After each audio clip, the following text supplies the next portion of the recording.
2023년 11월 20일입니다. 이제 올해도 40일 남았네요. 이러고 보니까 11월도 3분의 2가 지나갔고,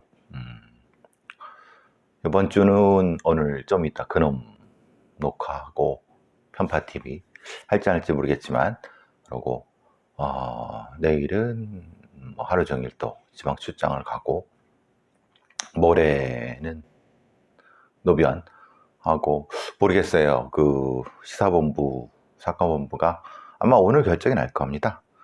뭐 지난주 얘기로는 싹 다 정리가 되는데, 그래도 뭐 5년 넘게 한 그 인연으로 저걸 기본적으로 기다려 봐야죠. 목요일 날 11시에 TBS 매주 라디오로 보일 것 같아요. 아직 어떻게 될지 모르니까. 그리고 수요일은 또 저게 있네요. MBN 출연이 하나 있네요. 있기는. 자, 어제 요즘 뭐 연인 남궁민 씨가 나온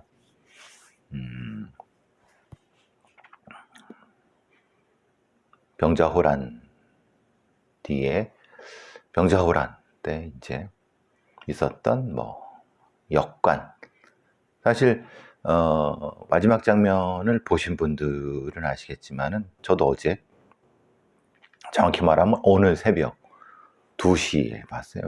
제가 이제 나이가 들고 이제 산 날보다 살 날이 얼마 안 남았잖아요. 근데 이제 그러니까 이제 새벽잠이 없는데 뭐 이것저것 하다가 이제 TV를 틀었는데 연인 그 마지막 회를 하더라고요. 그래서 한 30-40분 마지막 회를 봤어요. 사실 전체적으로 제가 박사 논문에서도 비슷하게 쓴 것처럼 소위 이제 인조 반정 이후에, 특히 이제 병자호란, 뭐 소위 말하는 큰 전쟁 이후에 한국 사회가 급격하게 뭐라고 하나, 보수화돼야 한다고 해야 되나요? 그러니까 다시 이 과거로 회귀하려고 하는, 사실 그것의 결정판이 사실은 문체반정, 영조 정조의 문체반정이었죠.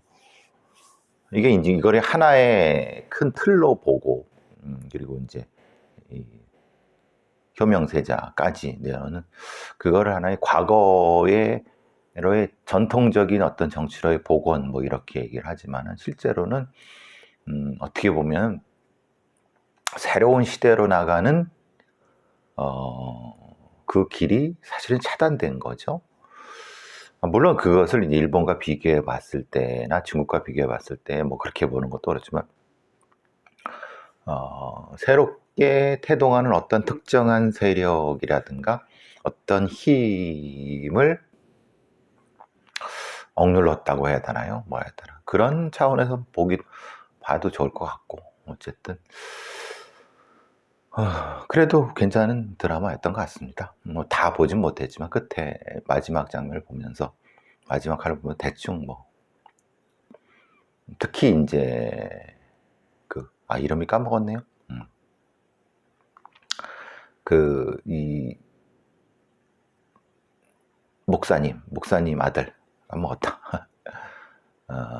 늘봄 목사님 아들, 그 양반이 나와서 저기 연기가 괜찮았던 것 같아요.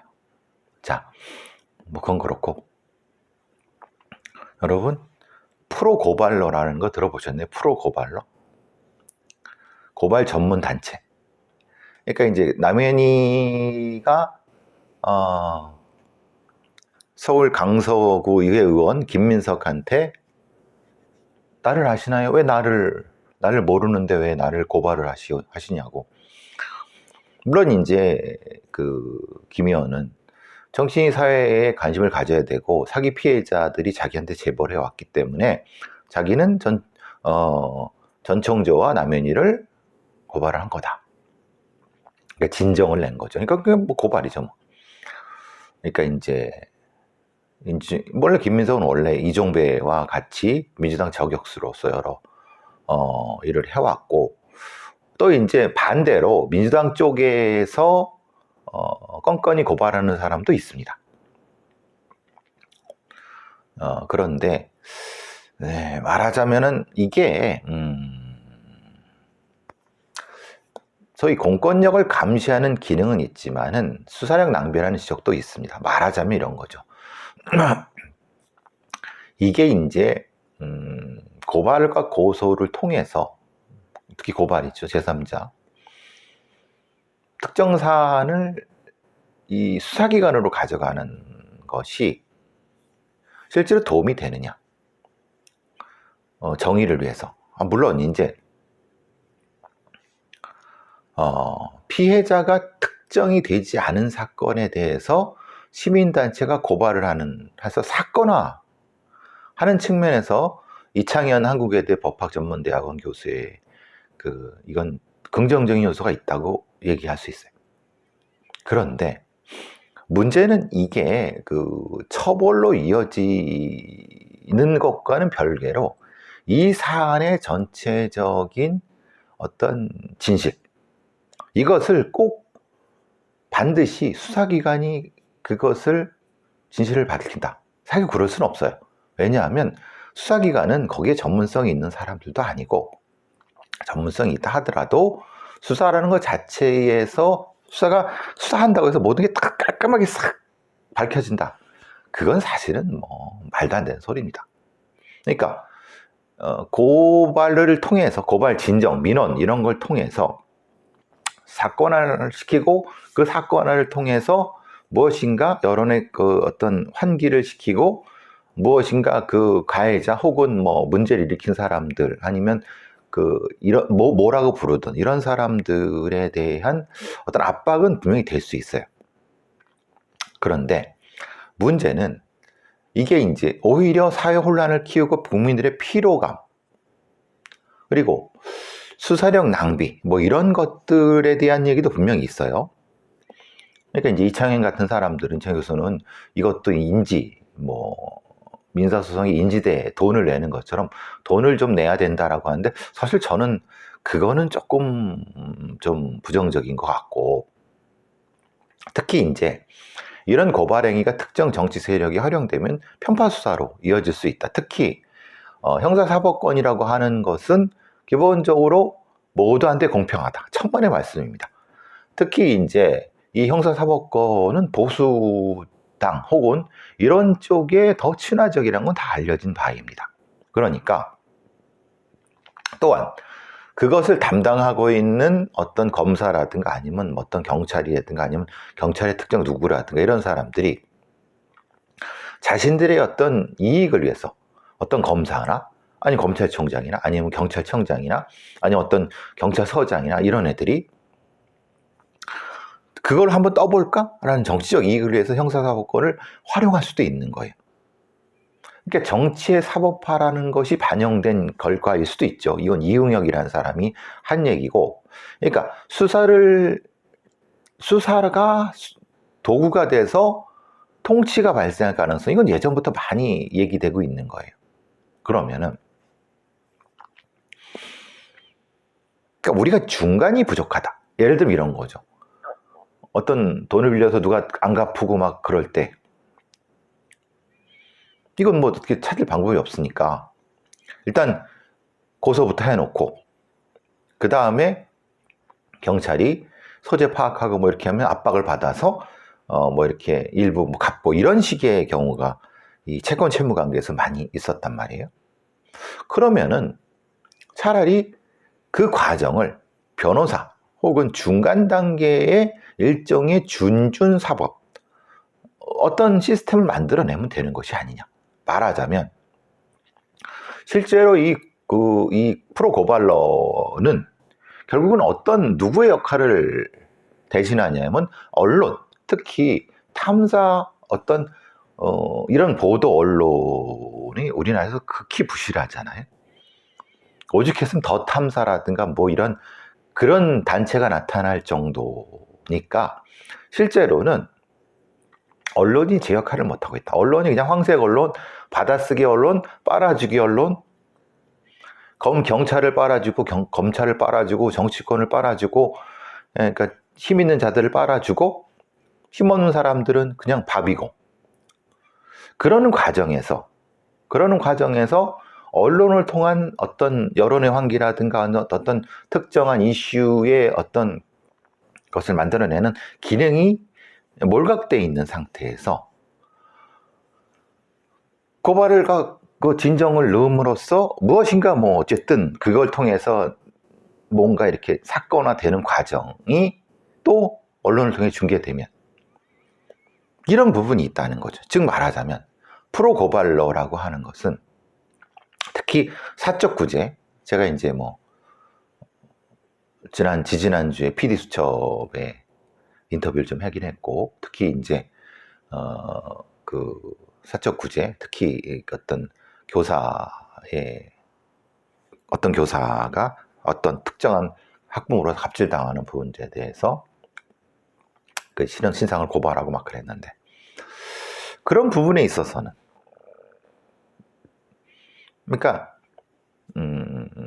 언론이 그 역할을 하고 다양한 수준에서 그것을 이어받아서 할 수 있는, 아니면 같이 시민단체라든가 어떤 제3, 제4의 어떤 역할을 할 수 있는 존재들이 있다고 하면 실제로는 이런 프로 고발러들은 당연히 줄어들 수밖에 없고, 더더군다나 더 큰 문제는 우리 사회의 정치, 특히 정치인들이 스스로 자기의 문제를 해결하지 못하고 수사 권력을 통해서 뻑하면은 고발 고소하고, 정치가 제대로 역할을 못하고 정치가 힘없는 사람들이라든가 아니면 이런 사람들의 어떤 거를 대신 해주는 기본적인 역할을 못하는, 결국 나타나는 것이 이 프로 고발러, 고발 전문 단체, 이것들이 아니겠느냐.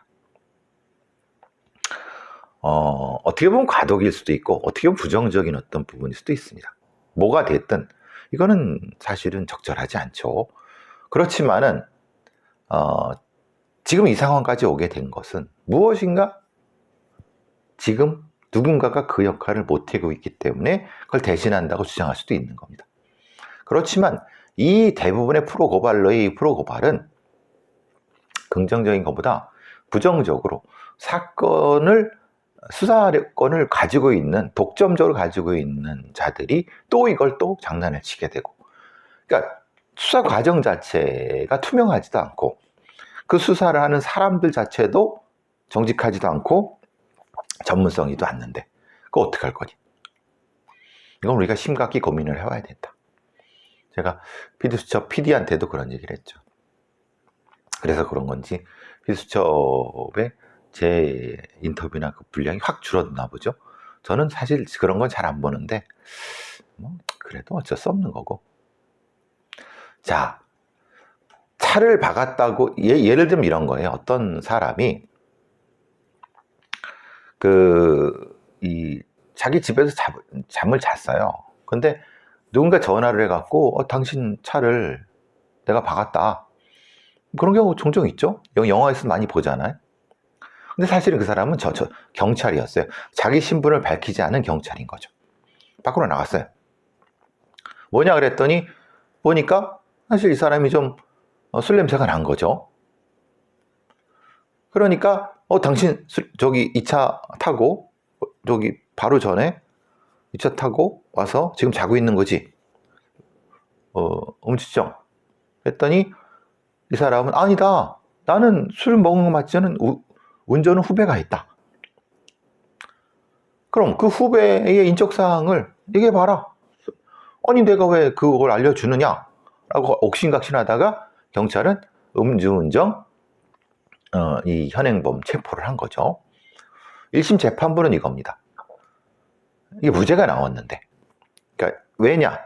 이 사람이 집에 자고 있어서 어쨌든 그 중간에 실제로 운전을 했는지 안 했는지 모르겠지만은 교통안전과 위험 방지를 할 필요가 없었고 음주운전을 한 상당한 이유가 있을 수 있죠. 왜냐하면 이 사람 차니까. 근데 문제는 속여서 그 사람을 나오게 했잖아요. 그러니까 사실 그 사람이 안에 있으면은 어디 방법이 없습니다. 영장을 가져야 되는데 영장을 내줄 리가 없잖아요.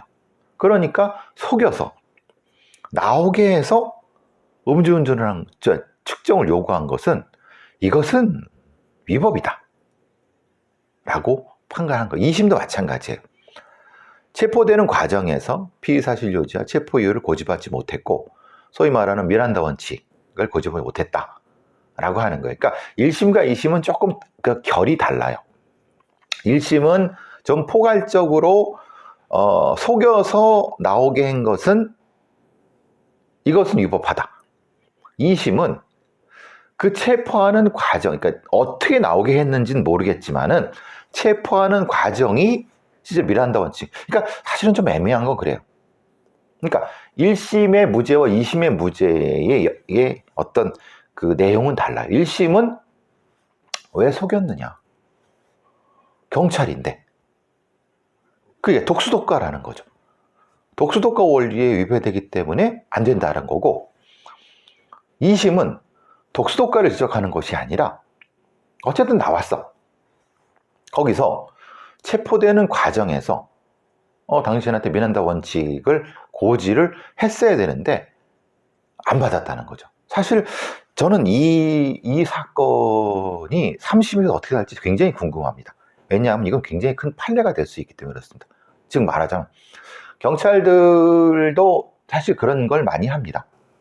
뭐냐면 막 그 음주운전 이렇게 쫓아가다가 딱 아직까지 본네트가 뜨거운데 어디로 간지 몰라. 근데 분명히 그 차 이렇게 보면 사실 술 냄새 나잖아요. 그죠? 그리고 쫓아가다 보면 비틀비틀하니까 사실 음주운전한 건 명확하단 말이에요. 근데 파킹에 들어가서 이제 잔단 말이에요. 근데 그걸 다 두줄 수 없으니까 이제 머리를 쓰는 거죠. 거기에 이제 차를 박았다고 저기 전화하는 거예요. 이게 또 약간 이걸 직접 전화한 경찰은 약간 좀 수가 하수고 다른 경우는 이런 문제가 생길 수 있으니까 근처에 아는 경찰인데 내가 아는 어떤 친구나 아는 사람한테 전화 좀 대신해 달라고. 근데 어쨌든 이것도 역시 속여서 나오게 한 거잖아요. 그러면은 정당하지 않은 방법이죠. 근데 이게 불법이냐? 그게 위험성, 음주운전이라 위험성 분명히 상당한 이유가 있는데 이거를 어느 수준에 경찰은 비례 원리가 경찰 비례 원리가 굉장히 중요합니다. 거기에 맞는 비례성인데 지금 급박하게 위험은 아니죠. 그죠? 가서 자니까. 근데 그 전까지는 굉장히 위험했어요. 왜? 당연하게 이 사람 음주운전하고 해서 사람이 죽었을 수도 있고 굉장히 위험한 건데. 그리고 도주해서 들어가서 잔 거예요. 근데 이거를 도주해서 들어가서 잤다는 걸 입증할 수 있어요. 왜냐면 저 쓰라고 했는데 안 쓰고 비틀거리면서 가다가 갔으니까. 만약에 이랬다고 하면은 이 사건이 이랬다고 하면은 제3, 3심에서의 판단은 달라지지 않을까. 근데 거기까지인지 모르겠어요. 왜냐하면 지금 이거는 어떤 사람이 차를 들어와서 했는데 약간 좀 거기 모르겠어요. 근데 파킹을 하고 보면 알잖아요. 비틀거리고 냄새도 나는 것 같고 이게 가까이 보니까 냄새 나고 근데 저 분명히 술 먹고 운전한 거 맞죠? 그걸 해서 신고를 한 거예요. 경찰이 나왔죠? 그러니까 말하자면은 그건 확실한데 그러니까 못 나오게 하니까 이런 걸 했다. 어디까지가 정당한 법 집행이고 어디까지가 불법이냐 이건 명확히 해야 되는 거고 판단을 해줘야 돼. 판례가 있어야 되는 거고. 근데 2심은 조금 다른 거는 2심은 미란다 원칙 만약에 그랬다고 하면 이런 거잖아요. 나와갖고 음주운전 얘기했습니다. 나는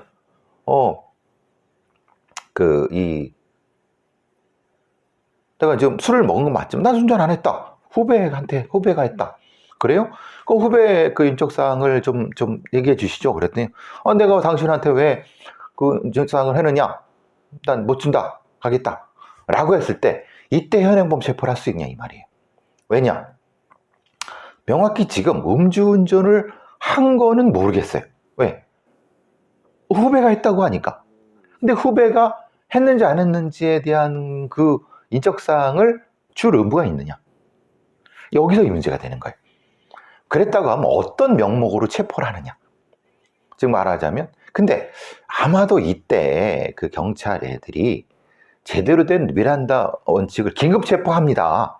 당신을 긴급 체포하는데 이러이러해서 긴급 체포를 합니다라고 이 과정에서, 그러니까 이 2심의 얘기는 체포의 이유, 요지, 변호사 선임 고집하지 못했다는 거예요. 왜 안 했을까요?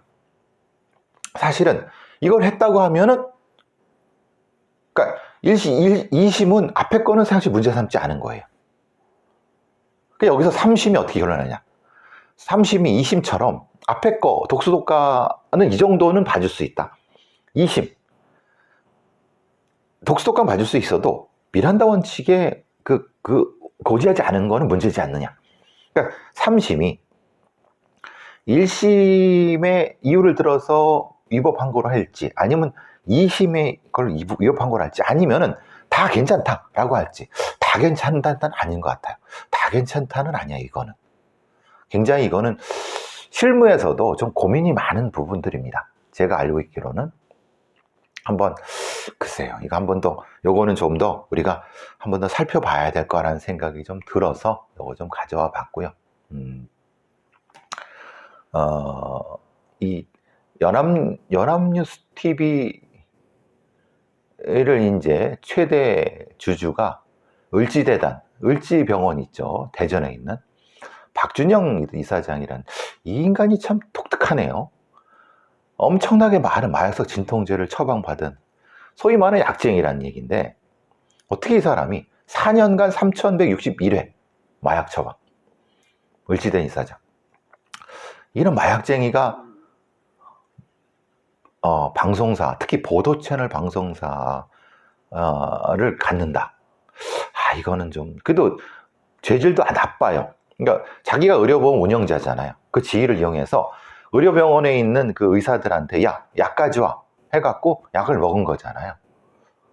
물론 그때는 이제 의사들한테 약 가져오라 그러진 않았겠죠. 근데 아니, 재단 이사장이 그 재단 이사장이 가서 하면은 안 주겠습니까?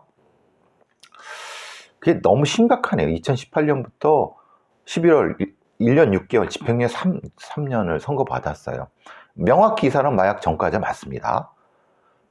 페티딘을 했고, 특히 이제 2013년부터 또 그 이전에는 또 무려 3,161일에 79만 미리그램 페타딘을 처방받았어요.